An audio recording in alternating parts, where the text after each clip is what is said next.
My supervisor said, "We're reorganizing the territory," without looking directly at me. "Your position is being eliminated."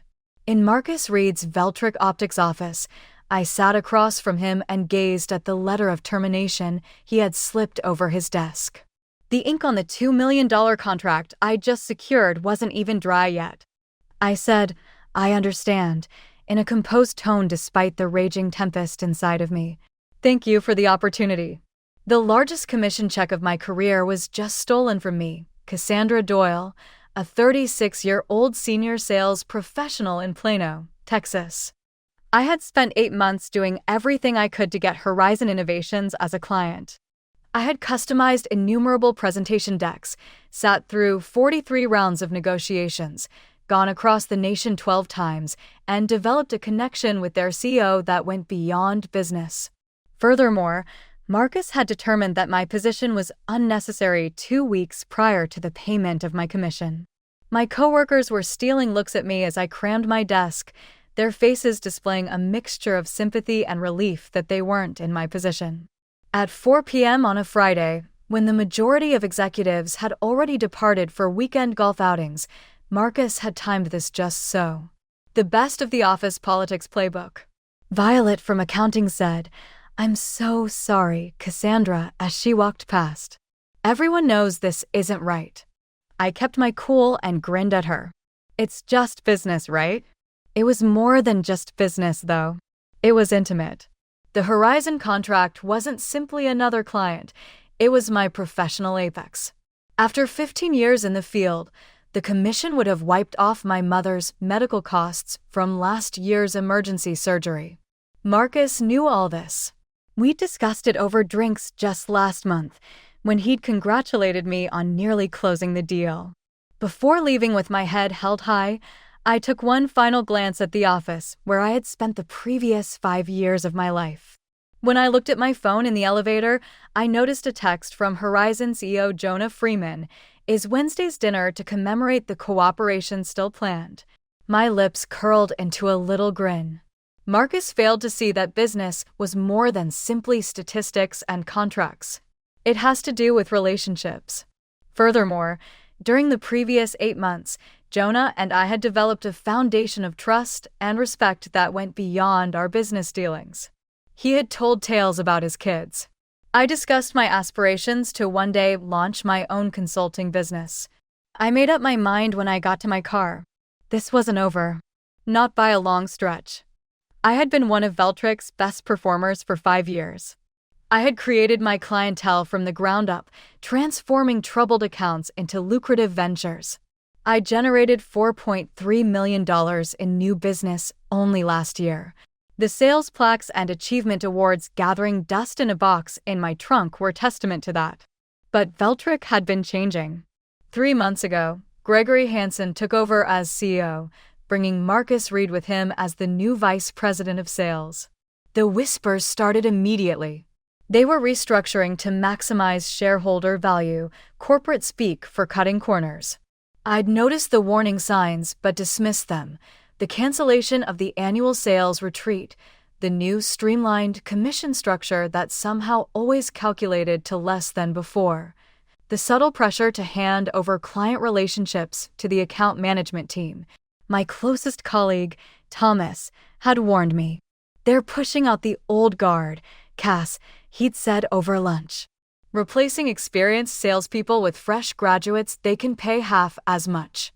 I didn't believe it would happen to me. Not with my numbers.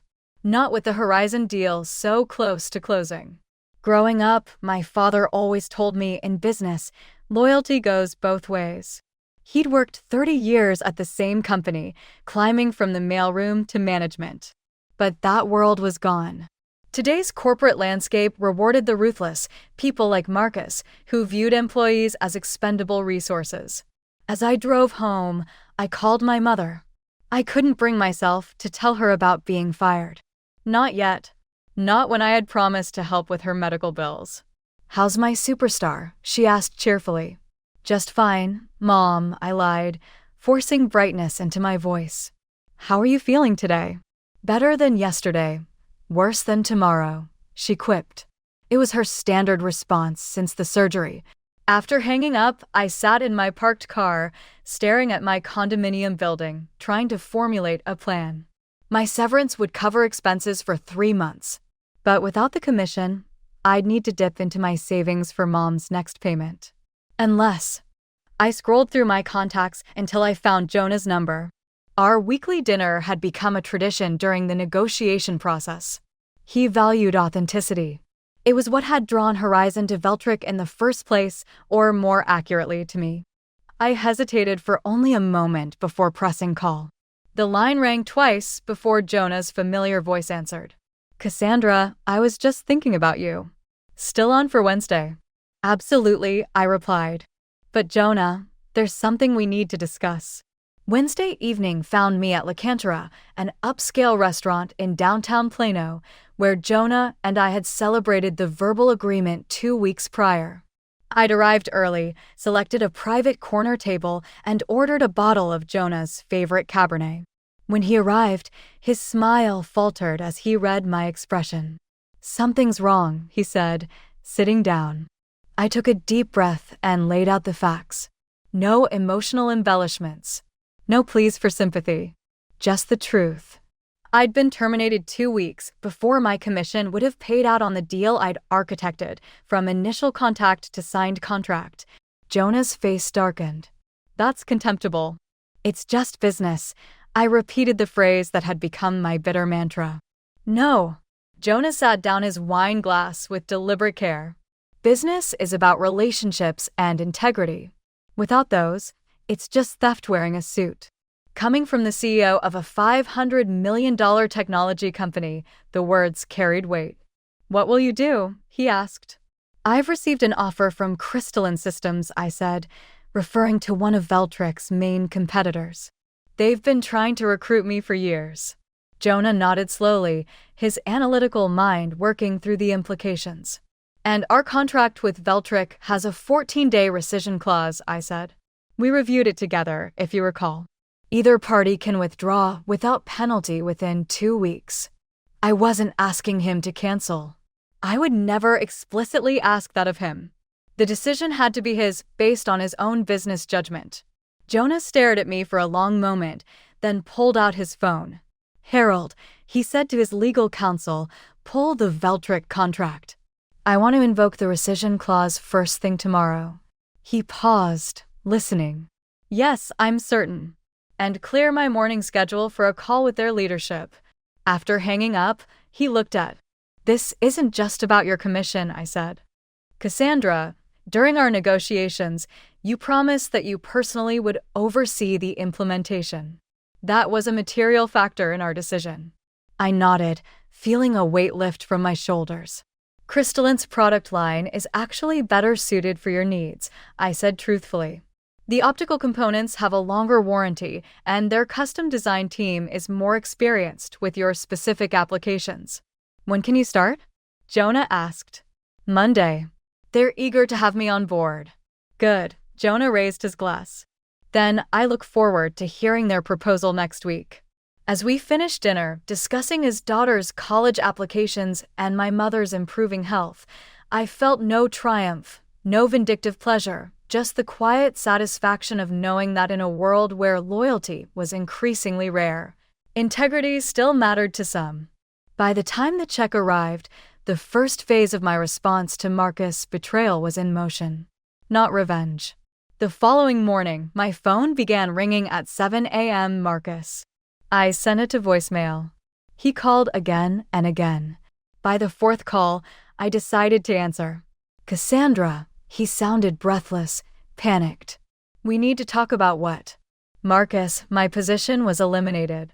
Remember?" I kept my voice pleasant, as if discussing the weather. "Horizon just canceled their contract." Jonah Freeman personally called Gregory and pulled out of the deal. His voice tightened. "Did you have anything to do with this?" "How could I? I don't work for Veltrix anymore." "Listen," his tone shifted to conciliatory. "There's been a misunderstanding. We want to bring you back. Same position, better compensation package. The territory reorganization has been postponed." I almost laughed at the transparency of it. That's a generous offer, Marcus, but I've already accepted a position with Crystalline Systems. I start Monday. The silence on the other end was deafening. Crystalline? You can't do that. Your non-compete doesn't apply when I've been terminated without cause. I finished for him. Page 4, paragraph 3 of my employment contract. I reviewed it with my attorney yesterday. Another long pause. What did you tell Freeman? The truth. That I was terminated shortly after securing his business. Damn it, Cassandra. The mask of professionalism slipped. Do you have any idea what you've done? The board is going ballistic. This was a cornerstone deal for the quarter. It sounds stressful, I said, feeling a strange sense of calm. I should let you go so you can handle that situation. Best of luck, Marcus. As I ended the call, I received a text from Violet. Office is chaos. Gregory called an emergency meeting. Marcus looks like he's about to explode. I didn't respond. Instead, I drove to Crystalline's headquarters for an early meeting with their executive team. The gleaming glass building stood in stark contrast to Veltrix's aging office park. Inside, I was greeted by Eleanor Walsh, the CEO, who had been courting me for years. Welcome to the team, Cassandra, she said, her handshake firm. We're thrilled to have you. Thank you for the opportunity, I replied, the words carrying more sincerity than when I'd said them to Marcus. Eleanor led me to a conference room where the executive team waited. Cassandra's joining us from Veltrix, she announced, and she's already creating waves. Horizon Innovations canceled their contract with Veltrix this morning. The executives exchanged glances. Now, Eleanor continued, we have a narrow window of opportunity here. Cassandra has a relationship with Horizon's CEO. We need to move quickly to present our solution before their procurement team looks at other options. I cleared my throat. I've tentatively scheduled a meeting with Jonah next Wednesday. He's expecting our proposal. Eleanor's smile widened. Perfect. Let's make sure it's irresistible. For the next 3 days, I worked with Crystalline's product team to create a custom package for Horizon. Unlike Veltrix's one-size-fits-all approach, we tailored every aspect to their specific needs. The pricing structure I proposed was actually lower than Veltrix's, with better terms and stronger guarantees. This could be a $2.5 million deal, noted the finance director after reviewing my numbers, with expansion potential to $4 million within 2 years. I added, by Monday afternoon, my phone had accumulated 8 voicemails from Marcus and 3 from Gregory, each more desperate than the last. The final one came just as I was leaving Crystalline's office. Cassandra, this is Gregory Hansen. Whatever Crystalline is paying you, we'll beat it. Name your price. We need you back. I deleted it without responding. Some bridges, once burned, weren't worth rebuilding. Wednesday arrived with unexpected tension. Despite my confidence in Crystalline's superior offering, years in sales had taught me that nothing was certain until contracts were signed. As our team prepared to leave for the meeting with Horizon, I received a text from a number I didn't recognize. It's Thomas, used Violet's phone. Urgent. Marcus is meeting with Jonah right now, offering a 30% discount plus free implementation. My stomach dropped. Marcus was making a desperate counter move. I showed the message to Eleanor. Can we head over now? I asked. I think we may need to get ahead of this. Eleanor nodded grimly, and we left immediately. Upon arriving at Horizon's headquarters, the receptionist informed us that Jonah was in a meeting but had left instructions to send us to conference room B. When we arrived, walking through the familiar hallways felt surreal, like returning to a place I'd only dreamed about.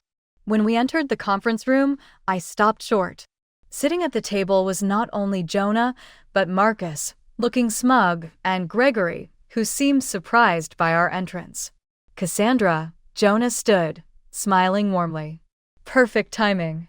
These gentlemen from Veltrix were just explaining why I should reconsider my cancellation. Marcus' expression shifted from confidence to discomfort as I introduced Eleanor and the Crystalline team. We were under the impression we had an exclusive meeting, Gregory said, his tone clipped. I invited both parties, Jonah replied evenly. I believe in making informed decisions. What followed was the most unusual presentation of my career. Marcus outlined Veltrix's desperate concessions, price cuts, extended warranties, free training, while I presented Crystalline's thoughtful, customized solution. Throughout it all, Jonah watched, asking occasional questions, but giving no indication of his preference. When both presentations concluded, Jonah thanked everyone. This has been enlightening. I'll need to confer with my team before making a decision. Outside the building, Marcus cornered me in the parking lot. You won't get away with this, he hissed. You have no idea what you're up against. I'm up against a man who fired me to avoid paying my commission, I replied calmly. I think I understand the situation perfectly. His face reddened. It wasn't personal. It was a business decision. And this is my business decision. I gestured toward Horizon's building. May the best solution win. Back at Crystalline, Eleanor was surprisingly upbeat. You did well in there. Freeman was clearly more engaged during your presentation. He's thorough, I cautioned. He won't make a decision based on personalities. 2 agonizing days passed, then on Friday afternoon, my phone rang with Jonah's number. We've made our decision, he said. Without preamble, can you come to my office at 4 p.m.? The drive to Horizon felt like traversing a minefield. Had Marcus' desperation tactics worked? Had the substantial price cut swayed Jonah's procurement team? When I arrived, I was escorted directly to Jonah's office. To my surprise, no one from Veltrix was present, just Jonah and his team. Cassandra, he greeted me. I want you to explain to our team exactly how Crystalline's optical sensors will integrate with our existing systems. For the next hour, I detailed the implementation process, answering technical questions from Horizon's engineers. When we finished, Jonah stood and extended his hand. We'll go with Crystalline. The contract is being drawn up as we speak. Relief washed over me, followed quickly by professional composure. You won't regret it. The product truly is superior. I know, he said, but equally important is working with people of integrity. 1 month later, I sat in my new corner office at Crystalline, reviewing the finalized contract with Horizon. The deal had indeed come in at $2.5 million, with a clear path to expansion. My commission would be considerably larger than what I would have earned at Veltrix, with a more favorable payment structure. Violet had texted me updates. In the aftermath, Marcus had been placed on administrative leave pending an investigation into his management practices. 3 other sales executives had resigned in solidarity with my situation. Veltrix's stock had dropped 11% following the loss of the Horizon deal and subsequent departures. But the most satisfying development came that morning in the form of an email from Harold, Horizon's legal counsel. He'd forwarded me an internal message from Jonah to his executive team. Our decision to partner with Crystalline over Veltrix wasn't just about pricing or product specifications. It was about aligning ourselves with a company that demonstrates the values we espouse. When Veltrix terminated Ms. Doyle immediately after she secured our business, explicitly to avoid paying her commission, they revealed their true corporate character. Such short-sighted greed doesn't align with our long-term partnership goals. Crystalline, by contrast, recognized talent and integrity and moved decisively to acquire it. That's the kind of business instinct we respect. I printed the email and pinned it to my wall not as a trophy, but as a reminder of what truly mattered in business. Eleanor stopped by my office that afternoon. I just got off the phone with Bedford Industries. Apparently, their procurement officer heard about how we acquired the Horizon contract and wants to discuss moving their business to us. I raised an eyebrow. Bedford? They've been with Veltrix for years. 7 years, she confirmed. Worth about $1.8 million annually. They're concerned about stability and leadership over there. Word was spreading. What Marcus had done to me wasn't just an isolated incident of corporate callousness. It was becoming a cautionary tale in our industry. That evening, as I was preparing to leave, my assistant forwarded a voicemail from Gregory Hansen. Cassandra, this is Gregory. I want you to know that Marcus Reed no longer works at Veltrix. His actions were not authorized by me or the board. We'd still like to discuss your potential return. Please call me. I deleted the message without a second thought. My new office had a view of the downtown skyline. My team was skilled and motivated. My compensation package included equity in a growing company that valued relationships over quarterly numbers. More importantly, I'd received a call from my mother's doctor that morning. The latest tests showed significant improvement. With my new financial situation, I'd been able to move her to a better specialist, one not covered by her insurance. As I drove home, I reflected on the past 5 weeks.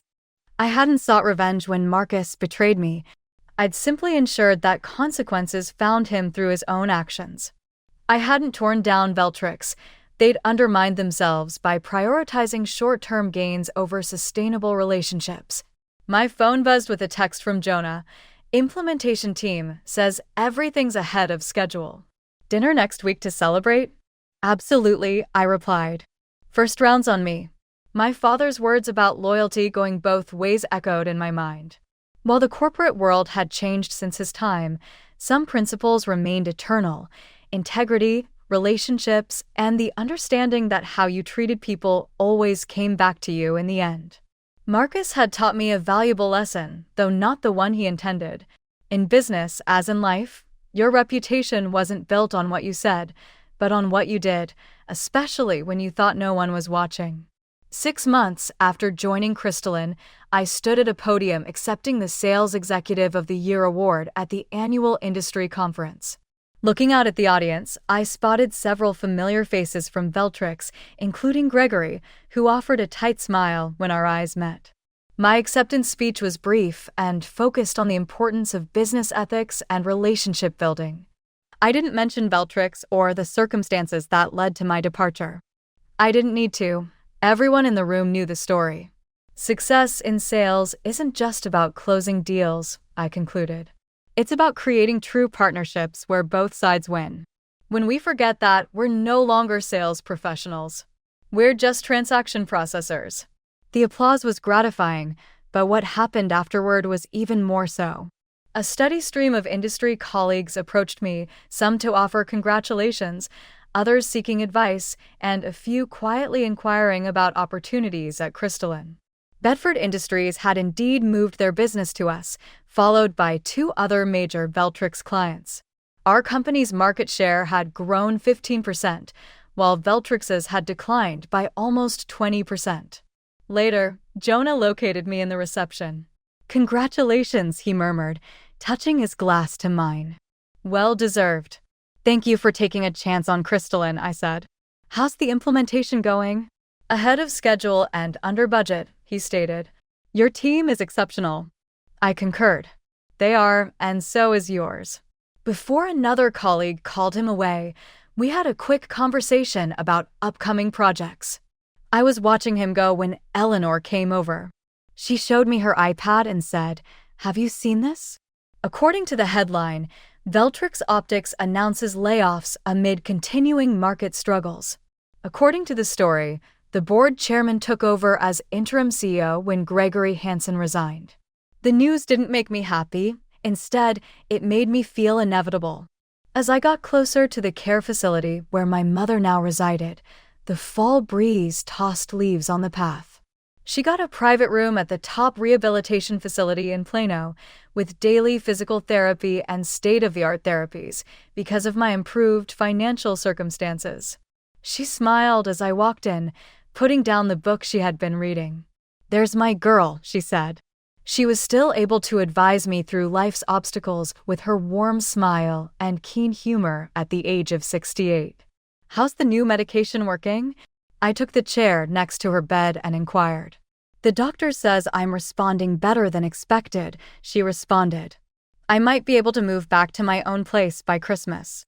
"Mom, that's fantastic. Are you still dominating the business world, my corporate warrior?" I gave her an update on the latest events while grinning. At Crystalline, I was elevated to the position of Vice President of Strategic Accounts, overseeing a group of 12 salespeople. Due to the success of the Horizon implementation, the contract was extended to include 2 more divisions, increasing the total value to $3.8 million. Looking with longing, she asked, "You know what your father would say about all this?" "Success is best when it's earned honestly," I cited. She gave a nod. "Cassandra, he would be really proud of you. Not only for what you've accomplished, but also for how you've done it." I drove to a nearby coffee shop after leaving the facility, where I had made plans to meet Thomas. He had been interviewing with a number of firms since leaving Veltrix a month earlier. He exclaimed, "I've got good news," as soon as I took a seat. I accepted an offer from Meridian Technologies. "Well done. Sales role." "Sales director," he said, grinning uncontrollably. 15% higher base than Veltrix, better commission structure. "Sincerely, they're lucky to have you," I remarked. "I almost called Marcus to thank him," Thomas jokingly said. "Being associated with Veltrix these days is like having a golden ticket to the competition." I periodically reflected about Marcus and the lesson he had unintentionally given me while I developed my new team and career at Crystalline. Ultimately, how we treat other people affects not only their destiny, but also our own. I didn't destroy him as retaliation. It was an achieving in spite of his attempt to minimize my role. Seeing my own rise instead of witnessing his decline was the best validation.